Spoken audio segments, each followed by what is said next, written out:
¿qué tal amigos? Les doy la bienvenida a Cultu Guate, dedícate a saber y rompe la monotonía. Yo soy Guayo y los quiero invitar para que sigan escuchando la segunda parte de la trayectoria del gran maestro y talentosísimo director coral, concertista y pianista Ever Morales. Pues entonces lo que yo empecé a hacer fue ponerme a estudiar inglés en el IGA. A veces iba 1 hora, a veces 2 horas. Y lo que hacía era que tomaba el curso lo más temprano posible, ya sea a las 7 de la mañana, si eran 2 horas. O incluso de 7 a 8 de la mañana podía ser una sola hora, dependiendo del horario del curso, podía ser de 8 a 9. Total, por lo menos a las 9 de la mañana yo estaba libre y me iba a la iglesia donde me permitían tocar. Ahí fue donde conocí al doctor Edgar Cajas. Como ya mencioné, que él fue mi maestro de piano ya de segundo año en adelante. Entonces, él me decía que había que practicar mucho y cuando yo estaba en segundo año ya practicaba 2 horas. Cuando yo estaba en tercer año, él me decía que tenía que practicar por lo menos 3 horas diarias. Entonces, nosotros vivíamos muy lejos cuando yo estaba en segundo básico, en mi segundo año también de piano. Y recuerdo que lo que hacía era que no me iba directo a la casa, porque estaba muy lejos. Entonces yo lo que hacía era, estaba en segundo básico y estaba en el Instituto José Matos Pacheco, allá en la zona 5, en la colonia Saravia, enfrente de Jardines y a un lado de la colonia Chácara. Entonces lo que hacía era que me iba caminando hacia la iglesia y practicaba ahí 2 horas. Y eso lo hacía entre 1:15 más o menos y 3:15 de la tarde. Cuando ya me agarraba el hambre, ya sabía yo que era suficiente práctica, pero trataba de continuar. Y luego ya tomaba el bus, que me quedaba ya 1 cuadra la parada, y luego me iba a la casa. Recuerdo que llegaba a las 4 minutos y solo había reflexionado algo, ¿verdad? Entonces, pero había que hacer sacrificios para poder practicar el piano, porque obviamente en mi casa ya no lo tenía y tenía que aprovechar que ya estaba cerca del instituto a la iglesia, habían como 12 cuadras, pero así lo hacíamos. Cuando ya estaba en tercero básico, nuevamente ya estábamos en la zona 5 y entonces ya se sentía muy, muy cómodo otra vez. Me sirvió mucho para apreciar la cercanía de las cosas en la zona 5, al haber hecho el año anterior esos sacrificios de ir a almorzar tan tarde, ¿verdad? Después de estudiar, luego practicar piano. Entonces, luego empecé a trabajar, ya me pusieron a dar unas clases y yo tenía 14 añitos todavía. Cuando ya estaba así, dando algunos cursos, ahí empezaron a generarse algunos ingresos. Y luego también empezaron a darme la oportunidad de ser pianista del coro, que era el doctor de Cajas. Esto lo hacía como práctica, realmente no era pagado, pero sí había responsabilidad de cumplir. Y por supuesto, en una como retribución y como un trabajo en el cual yo estaba reconociendo bien, también retribuyendo la ayuda, ¿verdad? Dando gracias por la ayuda que me daban, porque yo tenía beca, ¿no? Estaba estudiando. Yo nunca pagué un solo centavo ahí en la Academia de Música. Alguien más pagó mi inscripción, les voy a mencionar, usted lo conoce, el arquitecto Edgar Díaz. Él pagó mi inscripción el primer año.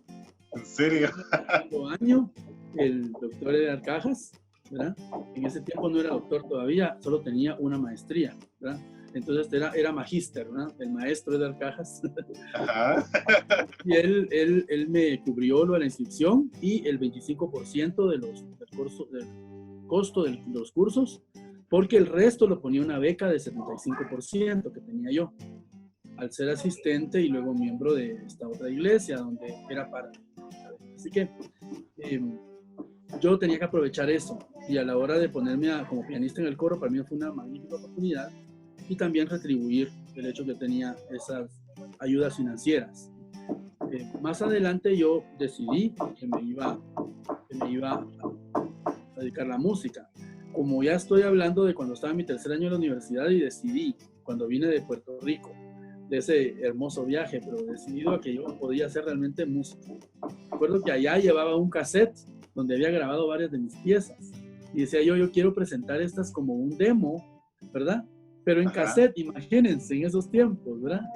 Entonces me tocó cortar y editar un poquito ahí las piezas, no las piezas en sí, pero cuáles eran las mejores muestras, y hacer, ahorita sería un podcast, ¿verdad? Ahora sería un playlist, ¿verdad? Ahí era grabar en cassette el orden de las piezas, y lo llevé y me dijeron, mira, deberías realmente pedir en Estados Unidos. Una carrera de ejecución de piano no había en Guatemala y solo existía el profesorado en educación musical para nivel medio y el Conservatorio Nacional de Música. Entonces, yo quería llevar una carrera universitaria. Entonces, yo me iba a practicar en las mañanas 4 horas, entre 9:30 y 1:30. Almorzaba y luego me iba a trabajar en las tardes. Allá en la Academia de Música, allá en el Seminario Bautista, donde estaba el Instituto Alfredo Colón, y también dando algunas clases privadas. Los fines de semana iba al coro para acompañarlo en los ensayos y también en las presentaciones que teníamos los domingos, porque era un coro de iglesia y también tenía muchas veces participación en la liturgia, ¿verdad? Ay. Así que ese fue mi transitar en la música, ya con el deseo de irme a algún lugar en el extranjero, especialmente, bueno, Estados Unidos, por el nivel y la cercanía, y entonces prepararme para una oportunidad que se diera y preparar material para hacer finalmente alguna audición, ya sea por medio de enviar material grabado, y si luego me llamaban, yo hacía la audición. Eso vino al año siguiente. Ay, mire qué interesante, maestro.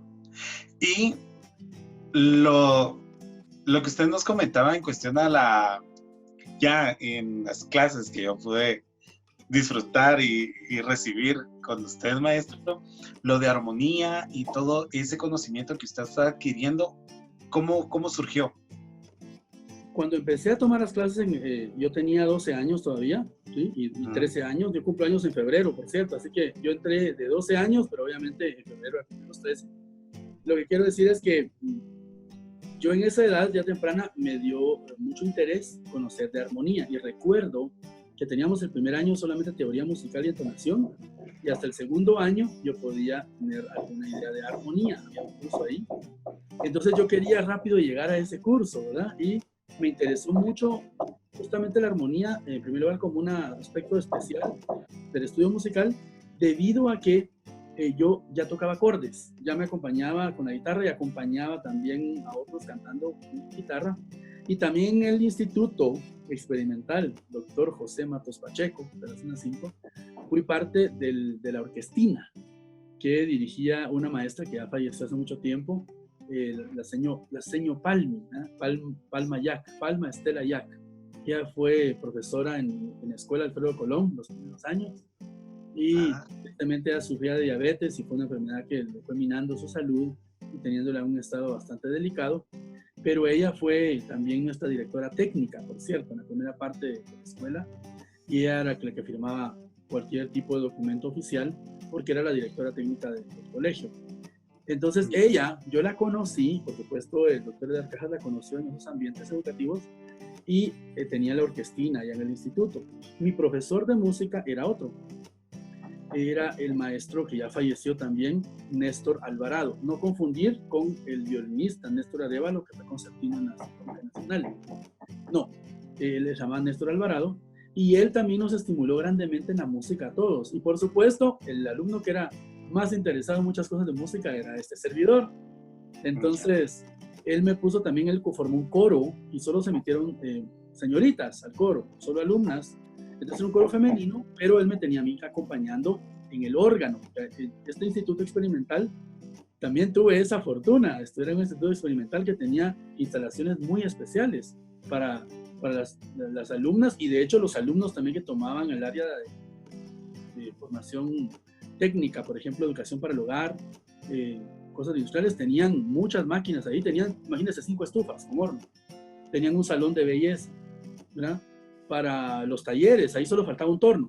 Todo lo demás lo teníamos en el taller para artes industriales.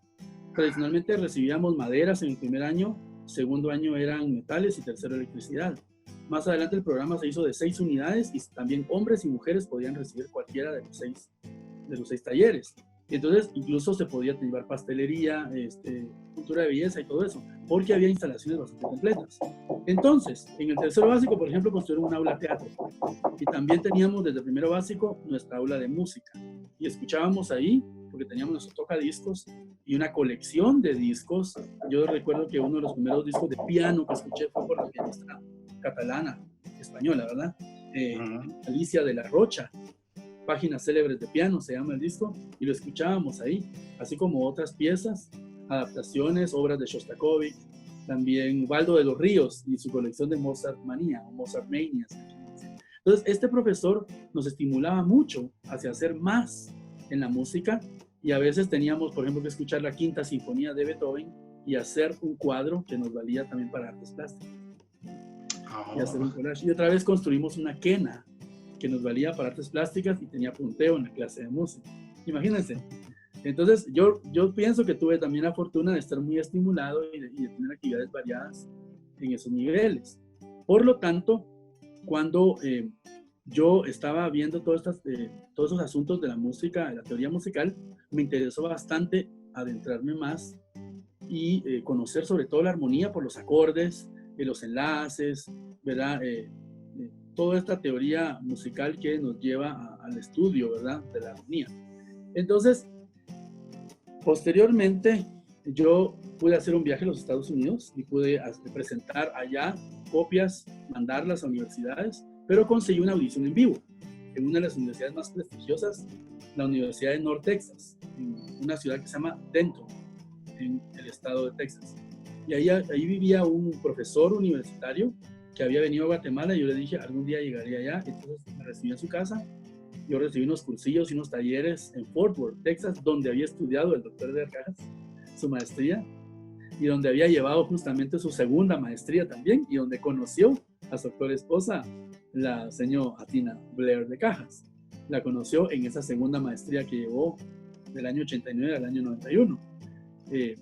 Y creo que allí me animó mucho a que yo fuera a buscar algún lugar donde pudiera estudiar. Entonces, ellos eran amigos de este doctor Richard Mooney, que vive ahora en Rumania, y él tenía ahí su casa en Denton. Yo llegué con él, él me llevaba a los talleres de Fort Worth, era manejar 45 a 50 minutos todos los días. Y luego, cuando ya se acabaron los talleres, yo me quedé con él, siempre ahí posando, ¿verdad? Y él siendo mi anfitrión muy amable. Y luego él me consiguió una audición en vivo, tengo una oportunidad de hacer la audición en vivo, tocando el piano en la Universidad de North Texas, con el decano justamente ahí que me apoyó. Y yo me presenté sin papeles así especiales, ni recomendaciones, ni todos esos documentos que lleva un estudiante regularmente allá. Él me presentó, dice, bueno, tengo a un joven aspirante, pianista de Guatemala, lo que sé es que es de Guatemala, dice, porque no tenían una ficha técnica, ni un montón de cosas, simplemente mi solicitud que puso el doctor Mooney. Y entonces hice la audición, luego esperé los resultados, y mientras tanto, les cuento, yo ya cuando terminaron los talleres, ¿sí? Y todos los cursillos, entonces yo me puse a practicar el piano como loco, ¿sí? Yo llegaba a la oficina de este doctor Mooney, que él estaba en una iglesia como director de música, y entonces él se iba a su oficina y yo me iba al piano. Un pianito de cola, muy bonito, ¿no? Creo que era Kawai, estoy dudando si era Kawai o Yamaha, pero yo creo que era Kawai. El asunto es de que no importa, era un piano de cola, de como 6 pies, y ahí me estaba desde las 8:30 de la mañana hasta las 12:30, 4 horas seguidas. Luego almorzábamos, él llevaba su almuerzo así muy ligero, o hacíamos algunos mandaditos en mediodía, o nos íbamos al apartamento. Él le gustaba descansar un poquitito, una siesta, yo me ponía a ver tele o a descansar brevemente, y luego a las 2 de la tarde regresábamos, y practicaba otras 2 horas y media. Obviamente entre las 4 horas de la mañana y las 2 horas y media de la tarde había pequeños descansos, ¿verdad? Es imposible estar sentado tantas horas, pero podía estudiar 2 horas seguidas, luego descansar y luego hacer otra tanda igual.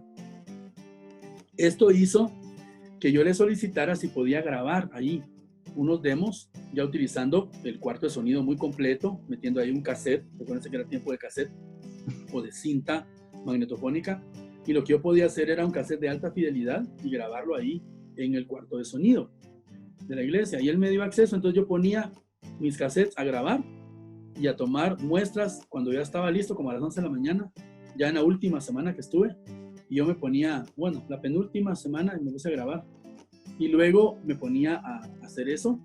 En la tarde me ponía a recoger las muestras más bonitas, y luego ya hacía mi edición final, ¿verdad? Y de una manera casera logré tener un demo finalmente en esa penúltima semana y lo mandé a varias universidades, ¿sí? 3 de ellas más adelante me respondieron que estaban muy interesados. En 2 específicamente me mencionaron ayuda financiera. Y una de ellas, curiosamente la Oklahoma Baptist University, OBU, me dio una beca parcial. Pero había que pagar la inscripción y había que pagar un seguro estudiantil. Eso sí era muy claro. Y además yo iba a tener que vivir en la universidad y costearme parte de mis gastos como estudiante interno, ¿no? Entonces había unos gastos ahí que yo le pregunté a mis papás y de mis ahorros no alcanzaba. Pero me mandaron no solo la aceptación, sino que también ayuda financiera. Por cierto, en el año 2005 yo conocí a esa universidad porque mi Satina Blair de Cajas estaba dando clases ahí en las tardes en un programa especial en esa universidad en Shawnee, Oklahoma, mientras el licenciado de Arcajas o maestro de Arcajas estaba terminando su doctorado ahí en Oklahoma University, en Norman, en la ciudad de Norman. Y entonces se viajaba un poquito de una a otra, es como decir de aquí a Matitlán, ¿verdad? Más o menos, para ponerse en contexto. Y entonces ella daba clases ahí. Cuando llegué en el año 2005 para visitarlos en este año que estaba el doctor Cajas ahí ya en su tercer año residiendo,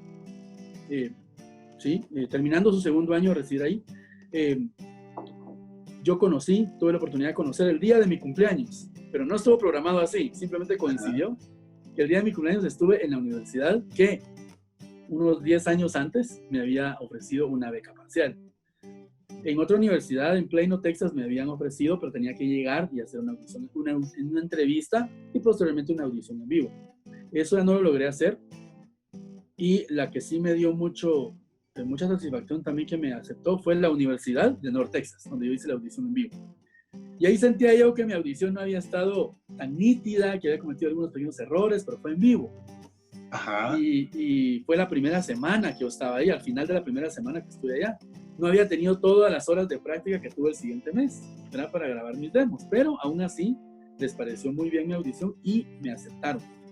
Lo único que tenía que vivir en una ciudad, ya sea con una familia, o vivir dentro de los cuartos de los dormitorios como interno, y entonces eso tenía unos gastos, ¿verdad? Aunque fuera universidad estatal. Si yo hubiera tenido residencia en Texas, entonces ya era distinto. Naturalmente, como lo hace un estudiante aquí en la Universidad de San Carlos, ¿verdad? Si viene un centroamericano, paga otra cuota, y si ya es alguien extranjero, pues ni modo. Entonces, ese era mi caso, pero podía ser un trámite. Maestro, ¿y eso en qué año fue? Año 94, en el año 1994. Entonces yo tenía la oportunidad de tramitar una visa de estudiante con esta aceptación y luego irme, pero donde tenía la situación económica, ¿verdad? Había que costearse la vida allá. Mi amigo el doctor Richard Mooney tenía planes de viajar al extranjero, porque él le interesaba hacer música, una labor musical, pero como misionero, y quería irse a las Filipinas. Finalmente no fue ahí que se fue el año siguiente, sino que se fue a Rumania. Y ustedes pueden ya ver que tiene 25 años de vivir en Rumania. Ya se va a retirar, me imagino que dentro de unos pocos años ya culminará ahí, se jubilará. Pero todo este tiempo ha estado ahí, 10 años estuvo primero con una agencia misionera grande, luego los siguientes 10, 12 años que lleva, bueno, 15 en realidad, los ha hecho ya con una agencia distinta, donde hay que hacer mucho trabajo de recaudar fondos para que haya un sostenimiento y no sea pagado por la gente local de Rumania, sino por los fondos que él ha recaudado y que lo sostienen en su labor misionera, como hace otras personas. Pero ahí sí hay que hacer una labor muy de cerca con los donantes y con los que están participando en el financiamiento, personas individuales o instituciones. Yo recuerdo que en el año 2005 justamente lo fui a ver a la ciudad natal de él con su mamá, Carolina del Norte, y estuve en unos talleres ahí, pero él me hospedó las primeras noches en su casa y fue para mí muy bonito verlo después de 11 años, ¿verdad? Y él estaba en un receso, un año de receso, creo que fue medio año que él tuvo de receso, vivió en ese tiempo ahí, pero tenía que viajar mucho para dar informes y recaudar fondos y comprometer a otras personas a que los estuvieran. Por eso él no se podía comprometer en el año 94 para que en el año 95 yo entrara a estudiar, porque no me podía tener en su casa. Él se iba a cambiar incluso de país. Y esto hacía que hubiera gastos que tenía que afrontar en esta ciudad de Denton. ¿Saben quién estudió su maestría en Denton, Texas, ahí en la Universidad de North Texas? El actual director de la Escuela Superior de Arte en la Universidad de San Carlos, el doctor Igor Sarmientes. Él, años antes, había sacado su maestría ahí en North Texas.